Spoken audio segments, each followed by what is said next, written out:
بسم الله الرحمن الرحیم. الحمد لله والصلاة والسلام على رسول الله وعلى آله وأصحابه أجمعین و من تبعهم بإحسان إلى يوم الدین. دوستان عزیز، سروران گرامی، السلام علیکم و رحمت الله و برکاته. در خدمت شما عزیزان قرار داریم در برنامه شگفتی های آفرینش. دوستا، هدف ما از عرض این برنامه ها است که ما مسلمانان به شکل خاص و انسان ها و بشریت به شکل عام چگونه پروردگار خود را بشناسیم و به او ایمان بیاوریم و به طاعت و بندگی از او بپردازیم. این هدف از عرض برنامه ها هست، در حالی که حقیقت آفرینش انسان ها هم به خاطر از این چیز است که خداوند جهان را آفرید و در این جهان مخلوقات مختلف را آفرید و در ضمن مخلوق خداوند انسان هست. انسانی که خداوند برایش کرامت داد، عزت داد و برایش مقام والای داد تا خدای خود را بشناسد و به طاعت و بندگی از اون پروردگارش بپردازد. پس ما هم دوستان عزیز کوشش میکنیم که بتوانیم چگونه خود را به خداوند برسانیم و چگونه خداوند را بشناسیم. امروز بشریت در یک فراغ قرار دارند، در حیرتی هستند. اونها نمیتوانند که چگونه راهیاب شوند. هر طرف حرکت میکنند ولی بیهوده، به خاطر از اینکه راه اصلی خود را گم کردند. اگر اونها خداوند را بشناسند و به ایمان بیارند، بدون شک راهیاب میشوند، راهیاب و رستگار میشوند. لذا دوستان عزیز، ما هم کوشش میکنیم که مسائل علمی را به مسائل دین و عقیده خود ربط بدیم. چنین نیست که دین یک چیز است و زندگی و مسائل دنیا چیز دیگری است. نه خیر، با هم رابطه تنگاتنگی دارد. مسائل دین با مسائل روز، با مسائل زندگی، با جهان رابطه تنگاتنگی دارد.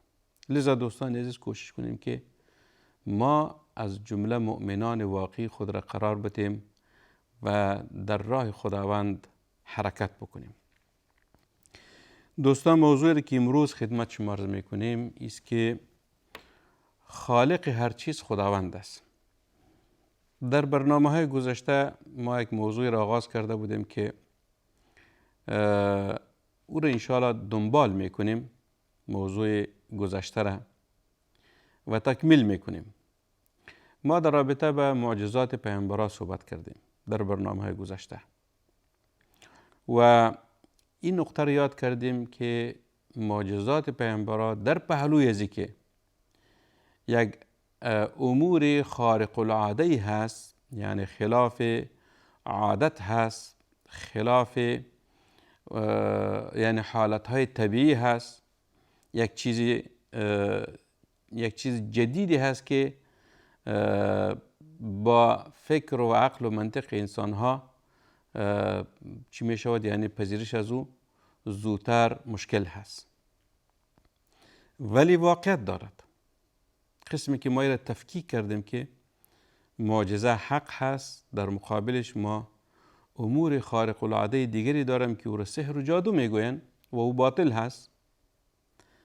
معجزه حق است، سحر و جادو باطل هست، به خاطر از اینکه معجزه حقیقت دارد، واقعی هست و تخیلات نیست.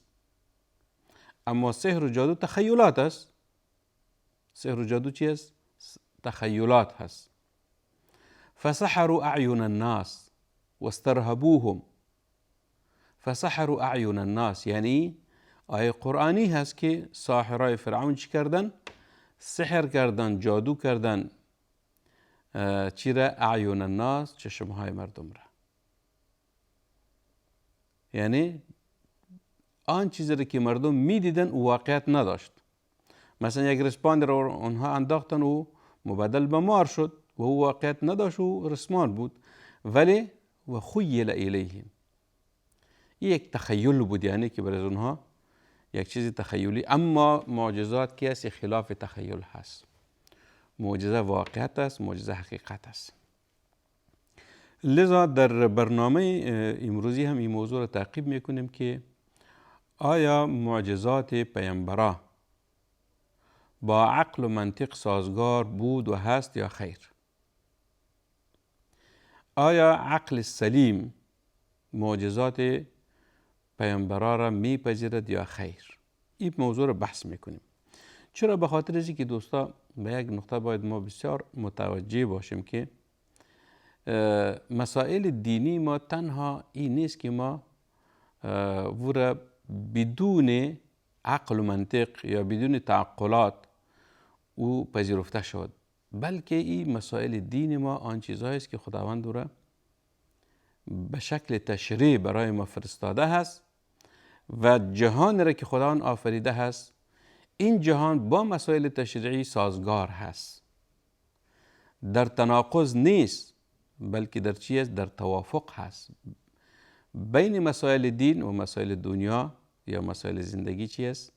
توافقاتی هست، تضاد نیست، به خاطر اینکه تشریع هم از جانب خداوند است و جهان هم خداوند متعال آفریده است.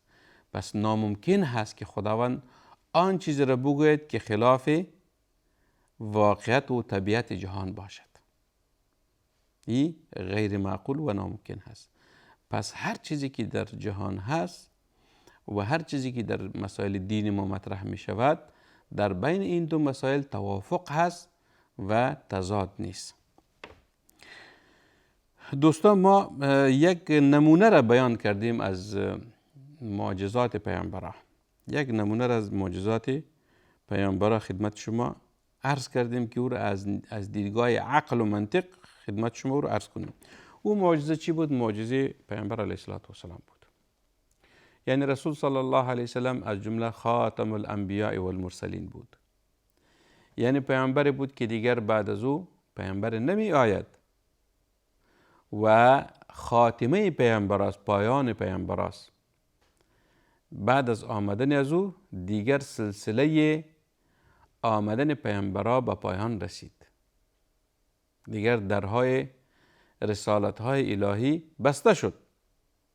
در گذشته ها بود، پیامبرانی بود، در یک زمان در یک قریه چندین پیغمبری می بود، ولی رسالت پیامبر علیه السلام به خاطر کیست؟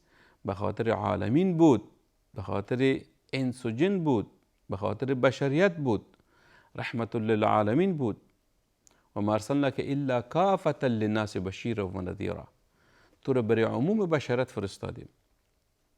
عموم بشریت یعنی از زمان پیامبر علیه السلام تا روز قیامت یک پیغمبر است، دو تا نیست. اینطور نیست که مثلا قاره آسیا یک پیامبر داشته باشد، قاره افریقا پیامبر دیگه باشد. نه خیر، در گذشته ها بود در یک قریه دو پیامبر می بود، حتی در یک خانواده دو پیامبر می بود. موسی علیه السلام پیامبر است، هارون علیه السلام برادرش پیامبر است.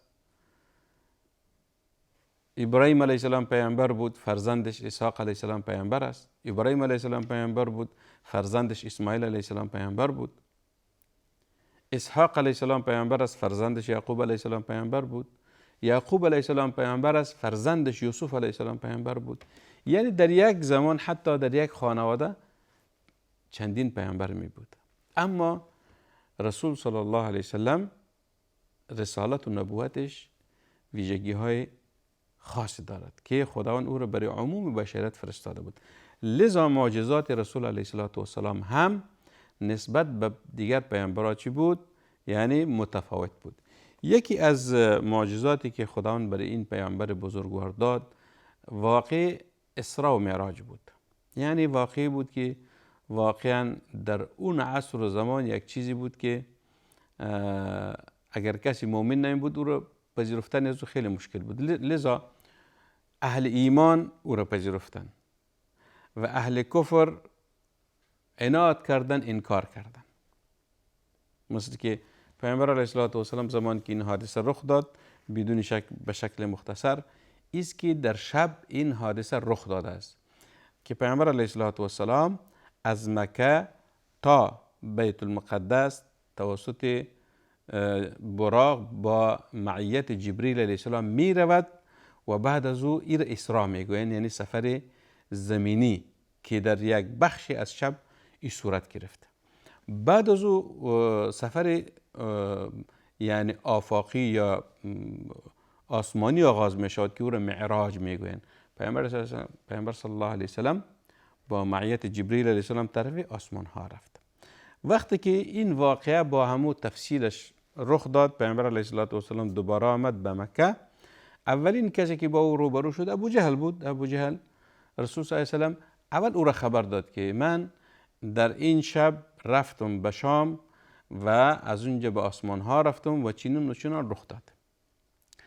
در اینجا هدف پیامبر صلی الله علیه و چی بود؟ این بود که ابو جهل و صنادید قریش از این واقعه خبر بکنن، آگاه بسازن که برشان نشان بدهد که من پیغمبر هستم، من دروغ نمیگویم، چنین و چنان معجزات رخ میدهد. ولی ابو جهل چی کرد؟ و یک تصور دیگری گرفت. عاجل رفت ابو جهل به دیگر بزرگان قریش این واقعه را حکایت کرد. پیامبر علیه السلام هم میخواست که باید صنادید قریش آگاه شوند، خبر شوند از این واقعه. ابو جهل هم عاجل وقتی که این خبر شنید به صنادید قریش رفت و اونها را گفت که بیاین که ما گفته بودم که محمد دیوانه هست، امروز برای شما دیوانگی از او را ثابت میسازم، دروغگویی از او را ثابت میسازم. امو بود که گفت که محمد میگوید که من به شام رفتم، از اونجا به آسمان ها رفتم و دوباره برگشتم. چگونه ممکن هست که در یک شب این رخ بدهد، در حالی که مسافه بین مکه و شام تقریبا 1 ماه هست، یعنی به ما طول میکشد و مسافه بین زمین و آسمان ها میلیون ها سال در بر میگیرد. ولی این دو واقعه در یک بخش از شب رخ داده است. یک بخش موضوع شد. بخش موضوع دیگرش است که بخش دیگر این موضوع است که وقتی که ابو جهل خبر شد رفت پیش ابی بکر رضی الله عنه. ابو بکر رضی الله عنه دوست رسول صلی الله علیه و سلم بود، رفیقش بود، اولین کسی که به او ایمان آورده بود. ابو جهل ابو بکر صدیق خبر کرد که ای ابو بکر، تو میدانی که در شب گذشته چی رخ داده است؟ گفت نه خیر. گفت دوست تو که محمد نام دارد میگوید که من به شام رفتم، به بیت المقدس رفتم، از اونجا به آسمان ها رفتم و برگشتم. چگونه ممکن هست که در یک شب این سفرهای طولانی رخ بدهد؟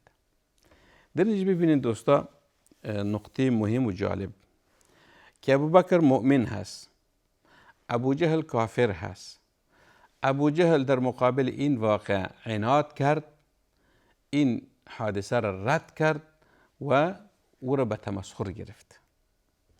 ابو بکر صدیق مؤمن هست، ایمان دارد، بلا درنگ بدون از اینکه بگوید که ما تحقیق میکنم که درست است یا درست نیست، میگوید ان قالها فقط صدق.